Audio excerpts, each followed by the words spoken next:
A ver, pensemos en agencias de inteligencia. Hay muchas, ¿no? Pero hay una que siempre viene a la mente, la CIA.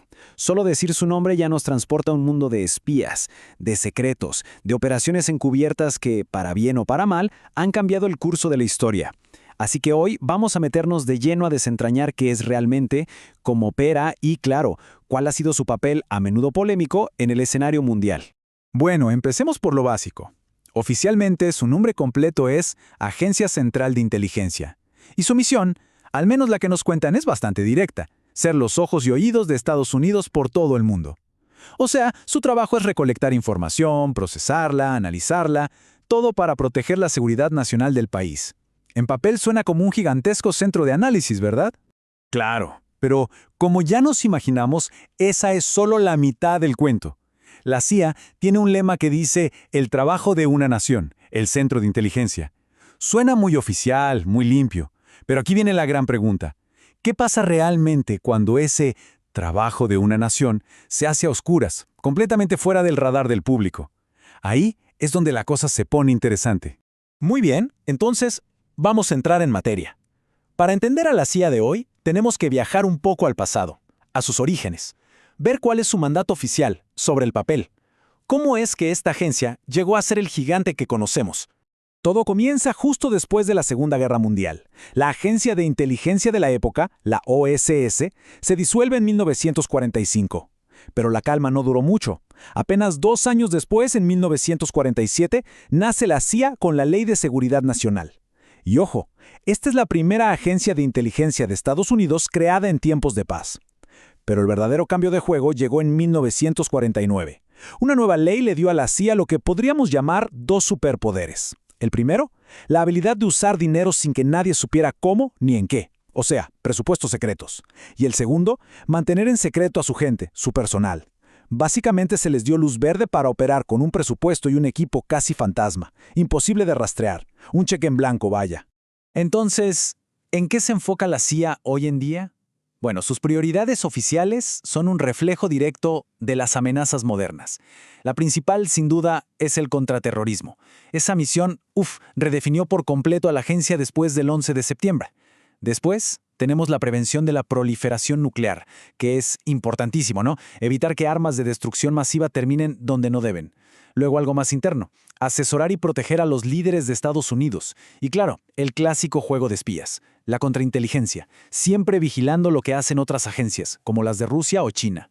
Y por último, pero cada vez más importante, la ciberinteligencia, el nuevo campo de batalla del espionaje. Perfecto, ya sabemos qué hacen, o qué dicen que hacen, pero ¿cómo lo hacen? ¿Cómo funciona por dentro esta maquinaria tan compleja? Vamos a echarle un vistazo a su estructura. Pues la agencia se parte en 5 grandes áreas, 5 directorios. Pensemos en ellos así. El directorio de análisis son los cerebros, la gente que se sienta a darle sentido a toda la información que llega. Luego está el directorio de operaciones. Estos son los espías de película, los que están en el terreno haciendo el trabajo clandestino. El de ciencia y tecnología son como los Q de James Bond, los que inventan todos los gadgets y la tecnología de espionaje, como el famoso avión U-2. El de apoyo es la columna vertebral, se encargan de que todo funcione, la logística, la seguridad. Y el más nuevo de todos, el directorio de innovación digital, que son los ciberguerreros listos para la batalla en el mundo digital. Y aquí es donde la cosa se empieza a complicar de verdad. Porque una cosa es el mandato oficial, lo que está escrito, y otra, muy distinta, son las acciones que tomaron en el campo de batalla de la Guerra Fría. Eso nos cuenta una historia completamente diferente. Vámonos a 1953. Irán. Operación Ajax. Aquí la CIA, junto con la inteligencia británica, movió los hilos para derrocar al primer ministro Mohammad Mossadegh. Su crimen, haber sido elegido democráticamente y haber nacionalizado la industria del petróleo. El resultado no fue solo poner a un monarca autoritario en el poder. No, esto plantó las semillas de un resentimiento profundo contra Occidente que décadas después explotaría en la Revolución Islámica de 1979. Y la historia no tardó en repetirse. Apenas un año después, en 1954, nos vamos a Guatemala. La operación se llamó PBS Success y el objetivo fue el mismo: derrocar a un presidente electo, Jacobo Arbenz. ¿El motivo? Pues resulta que su reforma agraria no le sentó nada bien a una poderosa empresa estadounidense, la United Fruit Company. Así de simple. Pero quizá uno de los capítulos más oscuros es la Operación Cóndor. Y aquí ya no hablamos de un solo golpe de Estado. No, esto fue algo mucho más grande. Una campaña de terrorismo de Estado coordinada entre las dictaduras de media Sudamérica: Argentina, Chile, Brasil, Paraguay, Uruguay, Bolivia. ¿Y quién creen que estaba detrás, dando apoyo logístico, dinero e inteligencia? Exacto. El costo humano de todo esto es simplemente brutal. Para que nos hagamos una idea, solo la Operación Cóndor, según documentos encontrados en Paraguay conocidos como los Archivos del Terror, dejó un saldo estimado de 50.000 muertos. ¡50.000! Y a eso hay que sumarle unos 30.000 desaparecidos. Son cifras que te dejan sin aliento y que muestran la verdadera escala de esta colaboración siniestra. Obviamente, todo esto no pasó desapercibido.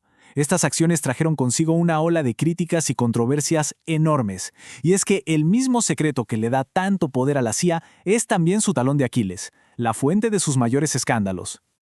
A ver, si queremos entender el poder real de la agencia, hay un dicho que nunca falla: sigue el dinero. Unas filtraciones en 2013 nos dieron una idea clarísima. Solo en ese año, el presupuesto de la CIA fue de 14.7 mil millones de dólares. 14.7 mil millones. Eso es casi un 50% más que la NSA, que no es precisamente pequeña. Con esa cantidad de dinero, su capacidad para actuar en cualquier rincón del planeta es, bueno, casi ilimitada. Luego del 11 de septiembre apareció un término que dio mucho de qué hablar: interrogatorios mejorados. Oficialmente la postura era firme: Estados Unidos no tortura, punto. Ni lo hace directamente, ni manda a nadie a otro país para que lo hagan. Pero, en 2014, un informe demoledor del Senado destapó la cruda realidad. Y lo que encontró fue que los métodos de la CIA no solo eran brutales, sino que además eran ineficaces. Y para colmo, la agencia le había mentido al gobierno y al público sobre si realmente servían para algo. Y si quedaba alguna duda de la gravedad del asunto, escuchen esto.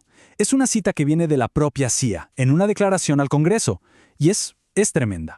Un reconocimiento con sus propias palabras de que lo que pasaba en sus prisiones secretas, los famosos Black Sites, eran mucho peor de lo que nos podíamos imaginar. Bueno, suficiente historia oscura por ahora. Miremos hacia el presente. ¿Cómo se ha adaptado la CIA al siglo XXI? Porque seamos sinceros, el campo de batalla de hoy no tiene nada que ver con el de la Guerra Fría. La guerra contra el terror lo cambió todo. Hoy, una de sus prioridades es la guerra con drones.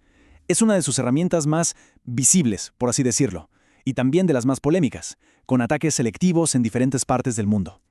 Por supuesto, el trabajo de rastrear y desmantelar redes como Al-Qaeda sigue siendo clave, y para eso combinan de todo: espías en el terreno y la última tecnología en vigilancia. Y por último, el ciberespacio. Las operaciones digitales, tanto para atacar como para defenderse, ya son una parte esencial de su arsenal. Es una guerra que se libra en un frente que no podemos ver. Y todo esto nos trae de vuelta una pregunta fundamental, ¿no? La CIA nació con una misión: proteger a su país de amenazas externas. Pero como hemos visto, su historia está llena de momentos en los que ejerció un poder que iba mucho más allá de esa misión. Hoy, en un mundo con amenazas que no se ven, con guerras que no tienen un campo de batalla claro, ¿dónde se traza la línea entre la protección y el poder? Esa es la gran pregunta, y es una con la que, me parece, vamos a seguir lidiando por mucho tiempo.